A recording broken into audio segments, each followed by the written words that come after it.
माया ठगनी ने ठगा ये सारा संसार, जिसने माया को ठगा उसकी जय जयकार।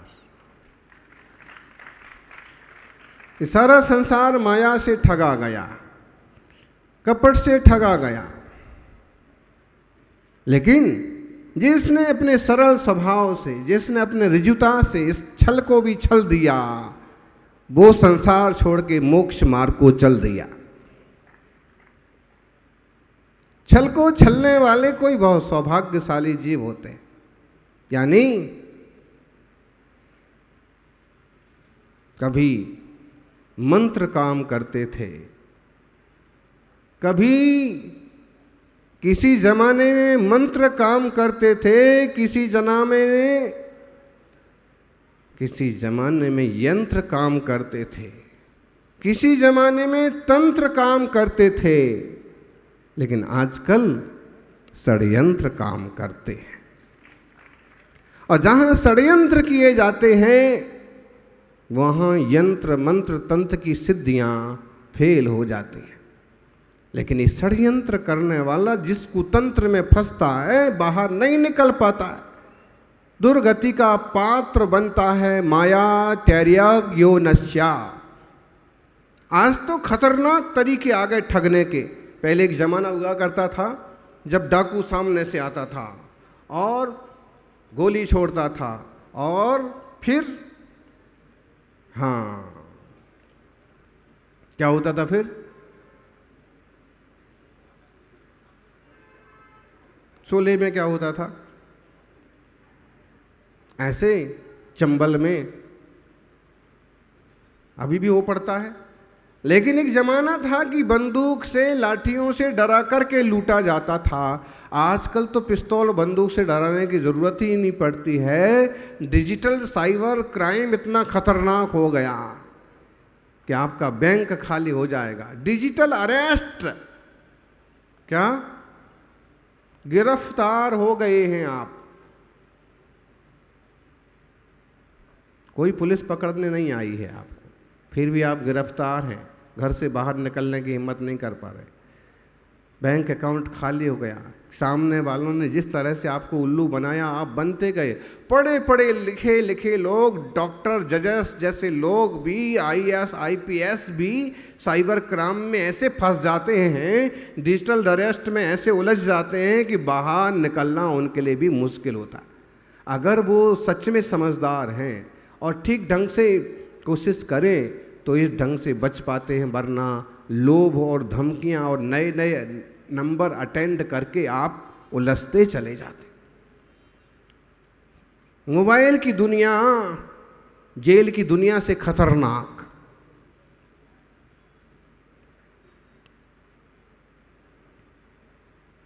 पूरी तरह से आदमी कैद में होता है। और उसमें भी कोई ब्लैकमेलर आपको और मिल गया तो फिर तो इस छल कपट के ज़माने में भी निष्कपट जीवों का दर्शन होना बहुत दुर्लभ है। और उसमें भी दिगंबर मुनि मिल जाएं तो जीवन का इससे बड़ा सौभाग्य और क्या हो। उसमें भी ऋजु स्वभावी, सरल स्वभावी साधकों के दर्शन हो जाएं। मुनियों के जीवन में 10 धर्म झलकते हैं, झलकना चाहिए। क्षमा, मार्दव, आर्चव। मार्दव का उदाहरण कल उत्तम मार्दव धर्म मनाया। जब तक जीवन में क्षमा नहीं होती तब तक मृदुता नहीं आती। मृदुता भी एक गुण है। और हमने बहुत बार बड़े लोगों में प्रत्यक्ष रूप से देखा। कई बार आज जैसे वर्धमान सागर जी महाराज का हीरक जयंती का अवसर है। 55 साल साधना के क्षेत्र को हो गए, 35 साल संघ के नेतृत्व को हो गए। इस बीच में बहुत सारे आयोजन कार्यक्रमों को भूमिका दी। एक संयोग बना था। 2004 की बात है, संभवतः पारसोला में विराजमान थे और आचार्य तपस्वी सम्राट सन्मति सागर जी महाराज का रीछा निठुआ गामड़ी तरफ से उस तरफ बिहार हो रहा था। तो उनका संदेश पहले ही आया कि आप यहाँ से ही पधारते हुए जाएं। गुरु महाराज ने कहा कि जब छोटा रास्ता है तो लंबा क्यों जाना चाहिए। तो फिर कुछ सुश्रावकों का फिर आग्रह हुआ कि नहीं, महाराज जी की खूब भावना है। तो संघ पारसूला पहुंचा। पारसूला में एक जगह संघ की अगवानी के लिए लोगों ने टेंट वेंट कुछ लगा के रखा था। महाराज जी वर्धमान वहां पहुंच गए, लेकिन उन्होंने देखा कि यहां रुक करके बैठ करके क्या करेंगे। आचार्य महाराज तो कितनी दूर हैं, लोगों ने बताया अभी 1.5-2 किलोमीटर और हैं। तो उन्होंने कहा फिजूल में यहाँ मंच पर आसन लगा के बैठने से अच्छा है अपन और चलो। और पूरे जो उस समय के मुनि संघ थे और चलते हुए लगभग 1.5-2 किलोमीटर तक मुनि संघ की अगवानी, तपस्वी सम्राट की अगवानी की। पहली बार हमने जीवन में देखा कि इस ढंग से भी कोई गुरुजन आपस में सम्मान करते। भाई धरती पर बैठ करके साष्टांग वंदन इस युग में शिष्य गुरु को नहीं करता, पंचांग नमस्कार गुरु महाराज ने भी हृदय से लगा लिया। उसके बाद बिल्कुल लगातार उनका कमंडल उन्होंने ले लिया और कमंडल लेके जिनालय तक आए।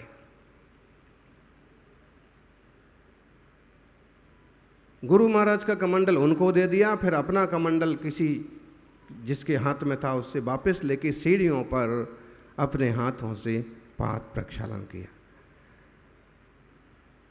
तब से हमारे मन में इस टाइप की भावना, पहले हम चूँकि ज़्यादा ही आध्यात्मिक और ज़्यादा ही विरक्ति वाले जीव रहे, लेकिन एक भाव आया कि कभी बड़े गुरुजन मिलें तो इस ढंग से उनका सम्मान किया जाता है, पाद प्रक्षालन भी किया जाता है। भले तुम्हारे पास कोई व्यवस्था ना हो तो अपने कमंडल से अंजुली भर पानी डाल करके कर लो। उनकी महानता और मृदुता, पूरे दिन भर फिर सुपार्श्वमती जी विराजमान थी, एक समाधि चल रही थी और मंच लगा, मंच पर प्रवचन हुए।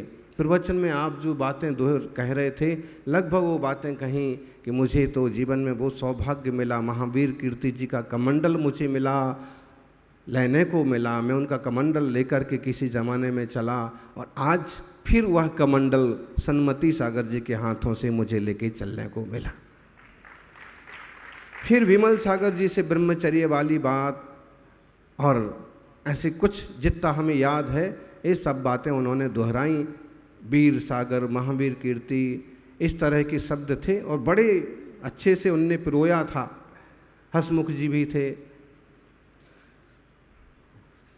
एक तो इतना बड़ा वो जल्लोष हो गया, वो तो उत्सव हो गया। आसपास के 5,000 आदमी इकट्ठे हो गए थे कि आज तो बढ़िया मंगलमय अवसर है गुरुजनों के मंगल मिलन का।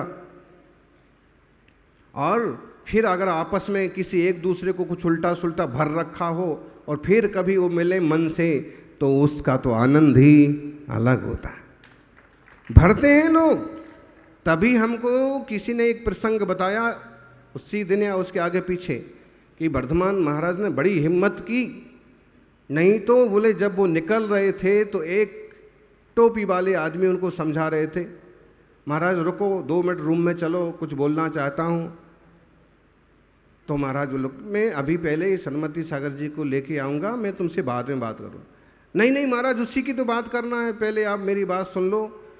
फिर वो नहीं रुके तो चलते चलते वो बड़बड़ाने लगे, आप तो बहुत बड़े पट्टाचार्य हैं, बहुत बड़ी परंपरा है, आप कैसे लेने जा रहे हैं। वो धन्य हैं उनके वो होंगे कोई प्रतिष्ठित श्रावक और इतनी सुनते होंगे तभी तो रास्ते में बड़बड़ाने लगे। तो उनने बिल्कुल उनकी बातों पर ध्यान नहीं दिया। जब मैं तपस्वी की अगवानी करने जा रहा हूँ, एक वरिष्ठ साधक की अगवानी करने जा रहा हूँ, मैं जब वापस आऊँगा फिर तुमसे बात करूँगा। विचार ध्यान में आया कभी कोई कान का कच्चा आदमी हो ना, एकदम से बिल्कुल तुरंत समझ जाएगा, हाँ उनको आना हो तो आएंगे, उनकी गरज होगी तो आएंगे, वगैरह वगैरह कुछ भी हिसाब लगा सकते हैं। लेकिन और उस छोटे से प्रवास में हमें कई चीज़ें सीखने को मिली कि कभी ऐसे अवसर आए तो ऐसे होना चाहिए, कभी ऐसी बात बने तो ऐसे करना चाहिए। आज मृदुता, ऋजुता आदि गुणों से संपन्न वर्धमान जी का 75वां वर्ष, हीरक सीढ़ियां चढ़ रहे हैं। गुरुजनों को देख करके उनके तरह तरह के गुणों से हम भी सीखते जाएं। देखो और सीखो, सानिध्य में रहो और समझो। दोपहर को जब प्रश्न उत्तर चर्चा हुई तो हम भी उपस्थित थे, छोटे थे लेकिन खोटे नहीं थे। अधिकतम हमारे ही प्रश्न थे, उसी पर मंथन हुआ। फिर रास्ते चलते महाराज जी ने एक दो बातें स्पेशल हमें कहीं, वो बातें आप लोगों को क्यों बताएं, लेकिन काफ़ी सुलझाव वाली बातें उन्होंने सुझाई और उस पर हम लोगों ने थोड़ा सा अमल भी किया। हम एक बात समझ लें, वीतराग जिन शासन श्रवण परंपरा वर्धमान महावीर स्वामी की दिगंबर जैन श्रवण परंपरा एक ही है, एक ही थी और एक ही रहना चाहिए। अरे भाई, परिवार बड़ा होता है, एक पिता के 4 बेटे हो गए, 4 बेटों के 8 पोते हो गए, 8 पोतों के 16 पड़पोते हो गए। अब भले वो अपने अपने दादा की जयकारी करें, भले अपने दादा का नाम पहले लिखें, लेकिन इससे कोई मूल तो अलग नहीं होता है। आज हमारे दादा का है तो आज हम उनकी जय जयकार कर लेंगे। अगर हमारे चचेरे भाई के दादा का आएगा तो हम उसका मना नहीं करेंगे, बल्कि उस दिन तो कम से कम उसके साथ उसकी खुशियों में शामिल जरूर होंगे कि भाई आज तो बढ़िया है। हमारे भी तो चाचा हैं, हमारे चाचा है, दादा, 7 पीढ़ियां कैसे चलती थी। मुनियों में ऐसे ही 7 पीढ़ियों की बात आई है, कुल की बात आई है, संघ की बात आई है। आजकल के तुच्छ बुद्धि लोगों को कुछ नहीं समझता, वो तो 2 गुरु भाइयों को उलझा दे।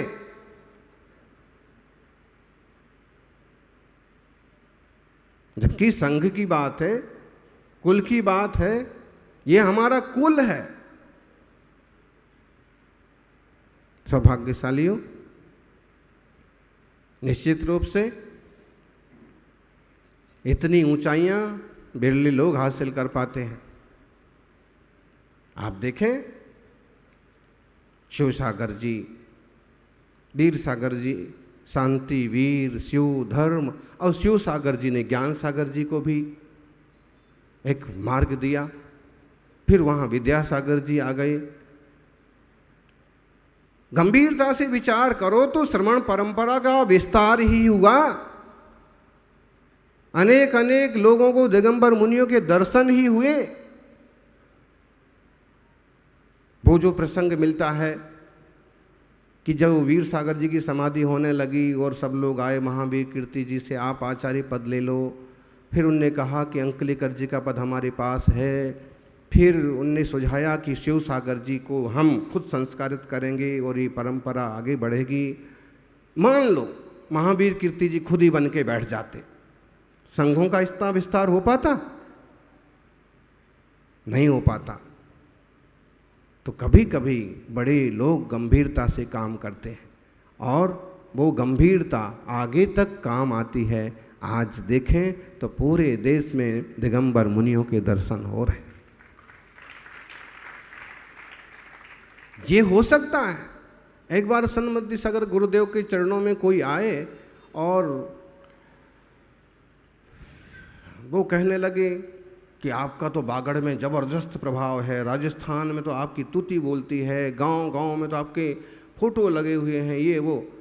उनने बहुत छोटा सुझाव दिया ये नहीं कहा कि मैंने बहुत प्रभावना की और मैंने बहुत तपस्या की और मैं बहुत फेमस हूँ और मैंने बहुत लोगों को आशीर्वाद दे के, ऐसा कुछ नहीं कहा।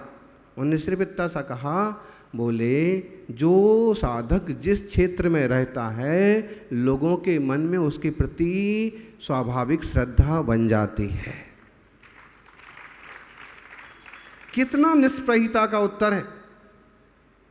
अब इस बात को हम सब समझें कि अमुक अमुक क्षेत्र में अमुक महाराज जी ने बहुत प्रवास किया, बहुत चातुर्मास किए हैं, स्वाभाविक है, लोगों की मान्यता भावना जुड़ी हैं, तो फिर उनकी भावनाओं का भी सम्मान रखा जाना चाहिए। उन साधक का बहुमान होना चाहिए। कौन पहुंच पाता है जीवन के 55वें वसंत में? कोई विरला ही संत होता है जो 75वें वसंत में पहुंचे। फिर भी मृदुता, रजुता ये आचार्यों के मूल गुणों में शामिल हैं। आचार्य के मूल गुणों में बोले 10 धर्मों के साक्षात रूप थे आचार्य महावीर कीर्ति जी। भट्टारक शाहरुख कीर्ति भी बोलते थे, जिंदगी में सबसे पहले मैंने अगर कोई कमंडल उठाया तो वो कारकर गुरुकुल से विहार करते वक्त आचार्य महावीर कीर्ति जी का उठाया। उस कमंडल के उठाने का प्रताप ये है कि आज मैं पूरे श्रवण बेलगोला का वजन उठाने में सक्षम हूँ। आज मैं बाहुबली का प्रभाव न कराने में सक्षम बना। श्रवण बेलगोल प्रवास के दौरान कई सारे किस्से उन्होंने बताए। विजयमती माता जी से ये सीखा, महावीर कीर्ति जी से ये सीखा, वर्धमान जी से ये सीखा।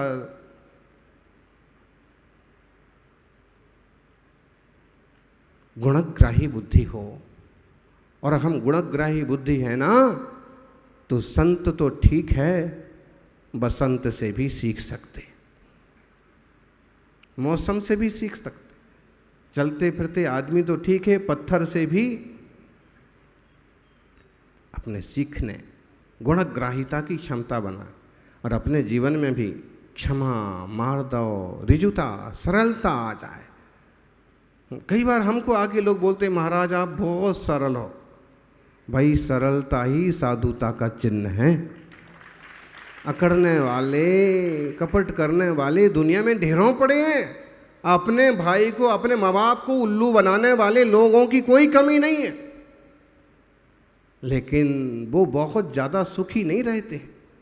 उनको भी उल्लू बनाने वाला कोई ना कोई पैदा हो जाता है। ये बड़े बड़े अधिकारी होते ना, ये रिश्वतखोरी करने वाले लोग होते ना, ये 1000, 5000, 10,000 यहाँ से कबाड़ते हैं गरीबों से, और एक आध ऐसा उस पर लगता है फिर आईडी का, सीबीआई का पंजा कि वो सब भी जाता है और कमाई गई इज्जत तो क्या है, जो कुछ भी था नाम वो भी।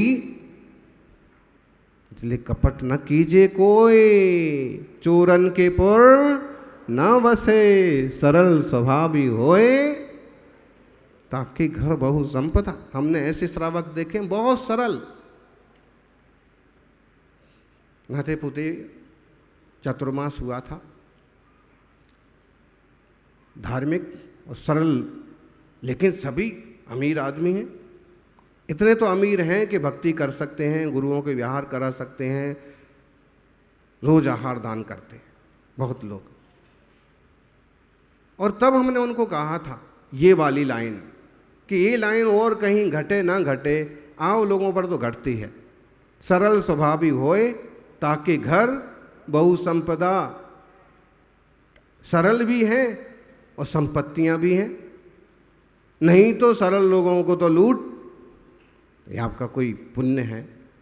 ऐसे बहुत श्रावक मिलेंगे आपको, सरल भी हैं, नेकनिष्ठ भी हैं, ईमानदार भी हैं, फिर भी संपन्न हैं, क्योंकि ऐसे लोगों का धर्म भी साथ देता है, कर्म भी साथ देता है।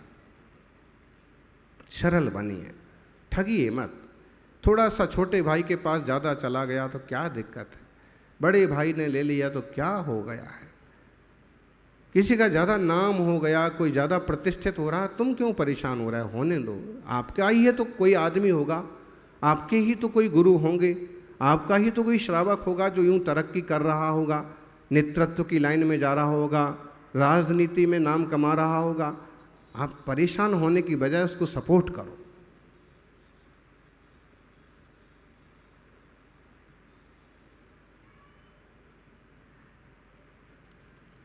सरल स्वभावी जीवों की बात बहुत अच्छी है। कहते हैं मन मैला तन उजरा, ये बगुला की टेक। बहुत लोग होते हैं मन मैला तन उजला, ये बगुला की टेक, याते तो कागा भला बाहर भीतर। कुछ लोग होते हैं बड़े भले दिखते हैं बाहर से बहुत भोला, भीतर से ही बारूद का। जैसे लोग मिल जाएंगे दुनिया में। सौभाग्यशाली हो कि श्रावक धर्म मिला है, इसलिए काफ़ी अच्छाइयाँ आपको बचपन से ही मिल गईं, वरना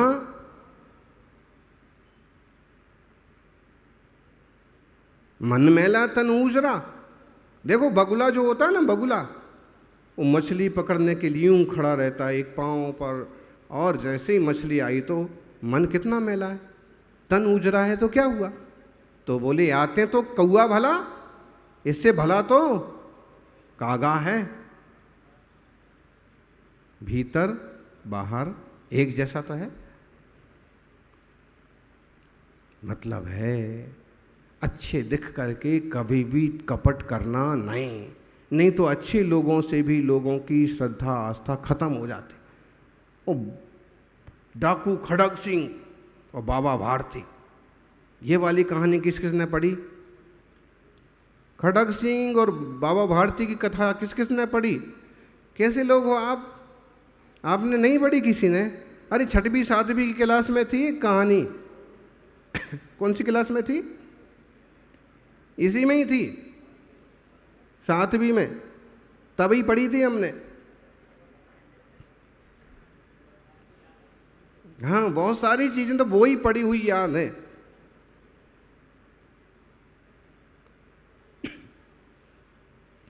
कुछ चीजें तो हम बाई लेसन बता देंगे आपको, पहली दूसरी तीसरी क्लास से। ठीक है, बड़ी अच्छी कहानी लगी वो। डाकू खड़ग सिंह कहता है कि बाबा भारती तुम्हारा एक घोड़ा बहुत बढ़िया है और मुझे दे दो। बाबा भारती कहते हैं कि नहीं, मैं ये घोड़ा तुम्हें नहीं दे सकता, कभी भी आने जाने के काम आता है। कोई दीन दुखी गरीब कहीं जाना चाहता है तो उसे मैं सहयोग के लिए दे देता हूँ। गांव वालों के कोई सामान लाना ले जाना होता है तो बड़ा काम आता है। मैं तुम्हें घोड़ा नहीं दे सकता। नहीं, मुझे घोड़ा चाहिए, मैं तुम्हें घोड़ा नहीं दूंगा। याद रखो बाबा भारती, ये घोड़ा तो खड़ग सिंह लेकर ही रहेगा। यहाँ भी होंगे एक आध खड़ग सिंह तो, किशनगढ़ में है कि नहीं? नहीं है, मालूम करना, मिल जाए कहीं। बाबा भारती ने कहा कि चुप रहेगा बेचारे, और क्या कहते, उनने बंदोबस्त बढ़ा दिया, दरवाज़ा ठीक से बंद करना चालू कर दिया, रस्सी बांधने की डबल कर दी, और सोने के पहले एक बार देख लिया करते, जागने की तुरंत बाद देख लिया करते।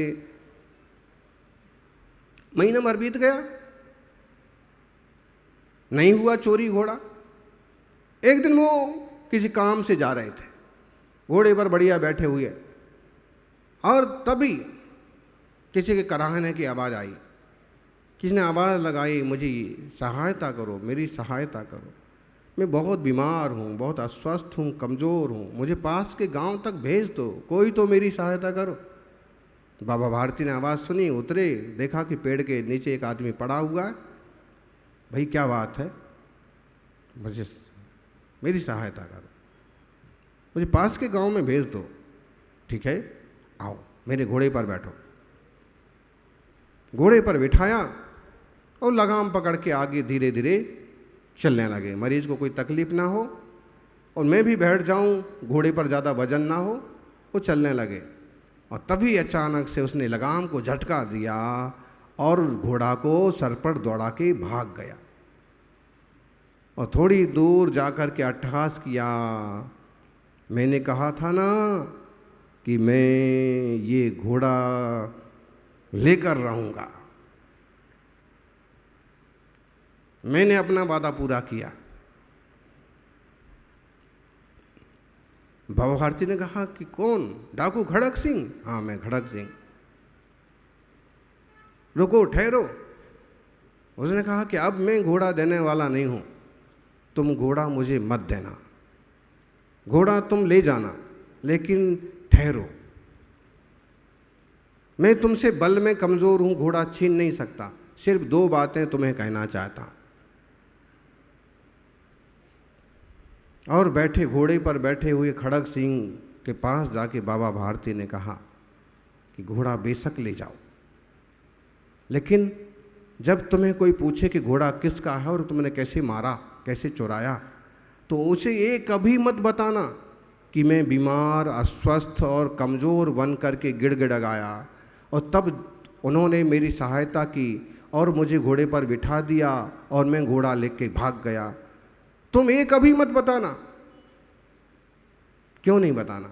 अगर तुमने ये बताना चालू किया तो दीन दुखी लोगों की सहायता करना बंद कर देंगे अच्छे लोग। अच्छे लोग यही सोचेंगे कि ये भी कपटी होंगे, ये भी कपटी होंगे। दीन दुखी कमज़ोरों की सहायता लोग नहीं करेंगे। इसलिए घोड़ा ले जाना तो ले जाओ, लेकिन ऐसा किसी को बताना नहीं।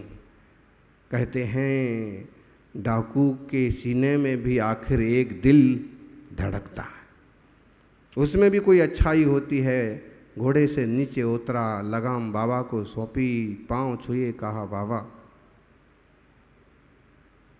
जिंदगी भर ये बोझ कौन लादे फिरेगा, घोड़ा आपका आप संभालो। अगर दीन दुखी गरीब लोगों की सहायता करने से लोगों का मन हट जाएगा और लोग सहायता करना बंद कर देते, ऐसा होता है। कोई छल करने आता है, मुझे ये बीमारी है, एक सर्टिफिकेट दिखाता है, आप झंझट में पड़ जाते हैं, बाद में मालूम पड़ता है ठग था, नकली बंदी लेके आ गया, अमुक संस्था की रसीद लेके आ गया, आप जो है चक्कर में पड़ गए। बाद में पता पड़ा अरे हमारे यहाँ से तो 5,000 रुपये ले गए, 10,000 ले गए। छल कपट करने वालों से सावधान, नक्कालों से सावधान। ध्यान रखना, हमारी कंपनी का और कोई दूसरी ब्रांच नहीं है, ऐसे लिखते हैं। हमारी मिलती जुलती चीज़ों से सावधान। दुनिया में जैन धर्म जैसा कोई नहीं है, सावधान। दिगंबर मुनि जैसा।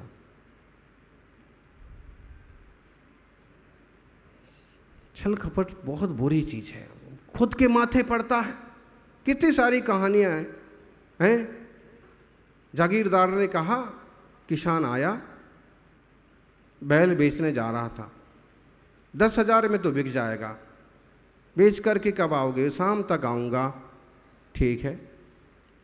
और जब वो शाम को निकलने लगा रास्ते से, तो जागीरदार ने किसी आदमी को भेज दिया, कोई इस टाइप का आदमी निकले तो उसको गोली से उड़ा देना, 10,000 रुपये लेके आ जाना। कई बार नामधारी लोग ज़्यादा ही बेईमान निकलते हैं। हाँ, बुरा नहीं मानना।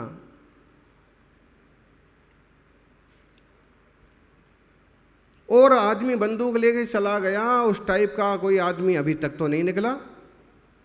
तभी जागीरदार ने अपने बेटे को कहा, बेटा जरा देखना, वो नत्थू गया था और अभी क्या कर रहा है, अभी तक लौट के नहीं आया। जिस रास्ते से आदमी आने वाला था उसी रास्ते से ये बेटा गया। और इसका हुलिया उस टाइप का ही होता है। गांव वाले तो सब एक जैसे ही होते हैं, अब पूजा करने वाले सब एक ही जैसे दिख रहे सब। हाँ, झुरमुट में अंधेरा हो रहा था, उसने समझा यही आदमी होगा और खटका दबाया, गोली चली, जागीरदार मोगेम्बो खुश हुआ। कितनी देर के लिए? जब तक वो वापिस नहीं आया बंदूक वाला। बंदूक वाला आया कि आदमी के पास रुपए पैसे तो कुछ नहीं निकले, लेकिन उसका ये अच्छा बढ़िया गमछा था, ये ले आया, और गमछा देखते ही जमींदार के हाथों के तोते उड़ गए। ये तो हमारे बेटे का गमछा है, तुमने क्या किया? अंधेरे में कुछ दिखाई नहीं मुझे, तो मैंने तो गोली चला दी। अब जाके देखा तो कौन मरा पड़ा था? किसान तो शॉर्टकट के चक्कर से बचने के लिए साफ सुथरे बड़े रास्ता से निकल गया था, 10,000 रुपये लेकर के, गाय बैल बेच करके। मारा कौन गया? होता है कई बार, बहुत होशियार चंद लोगों की वो हालत होती है, कपट नहीं करना, साफ साफ बोल के ले लो, दे दो, जो भी है। देवशास्त्र गुरु के साथ कोई कपट नहीं, धर्म के साथ कोई कपट नहीं, धर्मात्माओं के साथ कोई कपट नहीं। अरे बुद्धिमान तो वो है कि आम आदमी के साथ भी कपट ना करे। सीधी भाई, देखो भाई, ये चीज़ इतनी की है, इतने में आप ले लो, उसमें 2% का मार्जिन रख ले, 5% का मार्जिन रख ले, फिर मिलावटखोरी तो ना करे। बड़े बड़े नामधारी नेता लोग, बड़ी बड़ी कंपनियों के मालिक बने हुए अरबपति लोग फार्मास्यूटिकल में, मेडिसिन में इतना घोटाला करते हैं। अभी 50,000 का, 1 लाख का इंजेक्शन मिलता था कोरोना में, और बेईमान लोगों ने पानी का इंजेक्शन भर भर करके 50-50 हज़ार में बेच दिए, लोग बेमौत मर गए। तो जिनने ऐसा काम किया वो सुखी हुए? हम नाम दर्ज आपको 4 नाम बता देंगे, कैसा घोटाला किया और आज दुर्दशा है। नाम भी मिट्टी में मिल गया, पैसा भी मिट्टी में मिल गया। CBI बढ़िया है, तो मैं इनका नाम अच्छे से लेता हूँ, बढ़िया काम करते इसमें कुछ लोग, इसमें भी कुछ बेईमान निकल पड़ते। अब वो हमसे पूछने ना आ जाएं, बता देंगे उनके भी 1-2 नाम। बाकी छल कपट नहीं करना, सरल लोगों का बोले, जिसका कोई नहीं होता है उसका भोले का भगवान होता है। हम तो यही सोच लेते।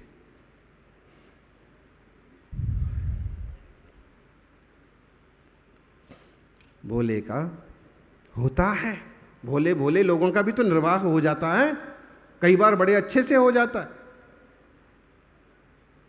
अपन सभी बहुत विवेक से, समझदारी से, मन वचन काया की शुद्धि पूर्वक मोक्ष मार्ग में बढ़ें। मन वचन काया की शुद्धि के साथ आत्मा के परिणाम अत्यंत सरल हो जाते हैं। यही आर्जव धर्म है, ऋजुता। जब तक परिणामों में सरलता, सहजता ना हो, तब तक जीव अनंत अनंत भावों में भ्रमण करता है, सीधे नहीं हुए। अगर आप कोई चीज़ देखना चाहते हैं और उसके 3 पॉइंट हैं, 3 छेद हैं, किसी लेंस से आप कुछ देखना चाहते हैं और उसमें 3 छेद हैं, जब तक वो तीनों छेद एक लाइन में ना आएंगे, कैमरा वाले कहाँ गए? कैमरे तो रखे हैं, ठीक है। जब तक वो सभी लेंस लाइन में ना आएंगे, अनुकूल ना बनेंगे, तब तक पिक्चर बढ़िया नहीं आएगा। जब तक वो तीनों छेद एक लाइन में ना होंगे, तब तक आपको सामने का विजन साफ साफ नहीं दिखेगा। ऐसे ही जब तक मन वचन काया एक जैसे ना होंगे, तब तक आपको चैतन्य स्वभावी भगवान आत्मा का दर्शन नहीं होगा, निज आत्मा का शुद्ध स्वभाव का दर्शन नहीं होगा, धर्म नहीं मिलेगा, शांति नहीं मिलेगी।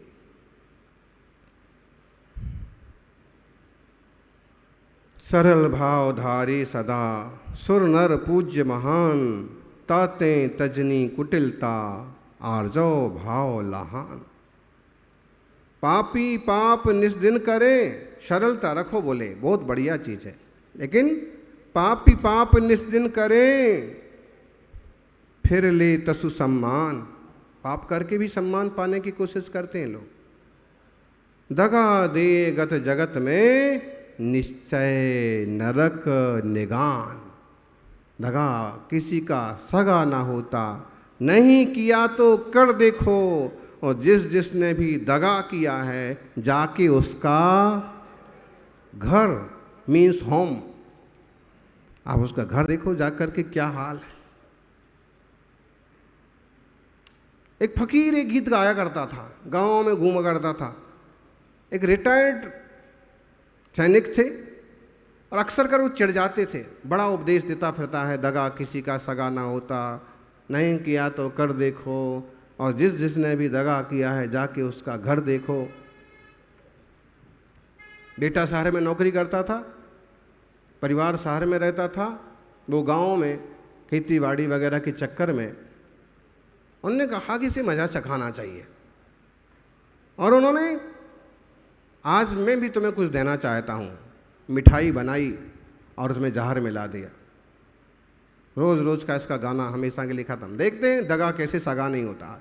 आज मैं इसके साथ दगा करता हूँ, इसको यमलोक पहुँचाता हूँ, बढ़िया मिठाई, बढ़िया लड्डू, और आज लो, आज तुमने क्या लड्डू खाए होंगे, आज लेके जाओ।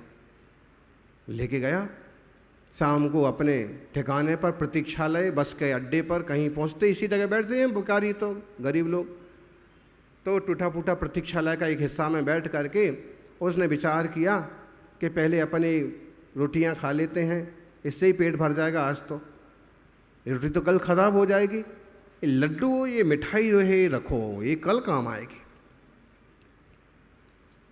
रात होने को लगी, तभी एक आखिरी बस आई और उसमें से एक युवक उतरा। अंधेरा हो गया था, गांव जाना है तो 150 किलोमीटर अंदर चलना पड़ेगा, झाड़ियाँ थीं, बरसात का मौसम था, जीव जंतु सांप वगैरह निकल सकते हैं। उतरा, प्रतीक्षालय में आया, 1-2 मिनट कोई सहयोगी मिले, किसी के साथ जाऊं, कोई लाइट मिले। बाबा ने कहा, बेटा कुछ नहीं मिलने वाला है, 11 बजने को आ गए हैं, आखिरी बस है, अब कोई गांव जाने वाला नहीं है, 1.5 किलोमीटर की बात है बाबा, मैं चला जाता हूँ। अरे नहीं, पानी है रास्ते में, जीव जंतु हैं, रुक जा। उसने कहा रुक तो जाऊँ, लेकिन भूख बहुत लगी है, घर जाऊँगा कोई खाने को। उसने कहा ऐसा कर कि मेरे पास जो है ज़्यादा भूख लगी है। कभी कभी भिखारियों का दिल भी अमीरों से बड़ा हो जाता है। उसने कहा कि मेरे पास जो है ये मिठाई पड़ी है, अगर भाई मैं मांग के लाया हूँ, तुझे अच्छा लगे तो खा ले, भूखा क्या ना करता। भूख लगी है तो भीख में आई हुई चीज़ क्यों ना हो, भिखारी की वस्तु। मन को समझा करके उसने कहा कि ठीक है, पेट तो भर जाएगा। मिठाई खाई, पानी पी, सो गया। सुबह सब लोग उठ गए, 1-2 बसें आके चली गईं, लेकिन वो नहीं उठा। बाबा ने जगाया कि उठ भाई, अब तो गांव चला जा जल्दी, लेकिन वो हिलने को तैयार नहीं। चाय की दुकान वालों ने दिखाई तो मर गया। सब लोग बाबा को गालियां देने लगे, क्या किया तुमने। उन्हें सच्ची बात भी बता दी कि भाई मेरे पास तो लड्डू थे, थोड़ी मिठाई थी, मैंने दे दी इसको, मैंने बचा रखी थी आज के लिए, और मैंने तो कुछ नहीं किया इसके साथ। और सब लोग उसे गालियां देने लगे, पीटने को उतर आए कि कुछ खिला दिया ये वो। और एक खबर गांव में पहुंच गई, 1 किलोमीटर में क्या देर लगती है। गांव के लोग आ गए, तभी रिटायर्ड सैनिक को भी मालूम पड़ा कि क्या बात है, सब इतना जल्लोष, इतना उपद्रव क्यों हो रहा। वो भी आया। अंदाज तो था कि बेटा आएगा इन दिनों में वापस, लेकिन ये अंदाज नहीं था कि इसी रात में इसी बस से इस समय आएगा। और जाके देखा तो उसका बेटा था। लोग बाबा को गालियां दे रहे, घूंसे मार रहे। उस आदमी को पता नहीं अचानक कहाँ से सद्बुद्धि आई। उसने कहा कि इस बूढ़े की कोई गलती नहीं, ये तो वो इंसान है जो सबको कहता फिरता था कि दगा किसी का सगा ना होता, नहीं किया तो कर देखो, जिस जिसने भी दगा किया है जाके देखो, जाके उसका घर देखो। और भाई लोगों, मैंने इनके साथ दगा किया, ये तो ठीक बैठे हैं, लेकिन आप मेरा घर जाके देखो, जो कुछ था सब खत्म हो गया। इकलौता बेटा था और ये आज हमारे ही जहर से मर गया। इसमें बाबा का क्या दोष है। बहुत सारे किस्से, बहुत सारी सच्ची घटनाएं मिलेंगी। इसलिए अपने मन को सरल बनाएं, जीवन को सरल बनाएं, व्यापार को सरल रखें, व्यवहार को सरल रखें, आपका मंगल ही मंगल होगा। जय बोलिए उत्तम आर्जव धर्म की।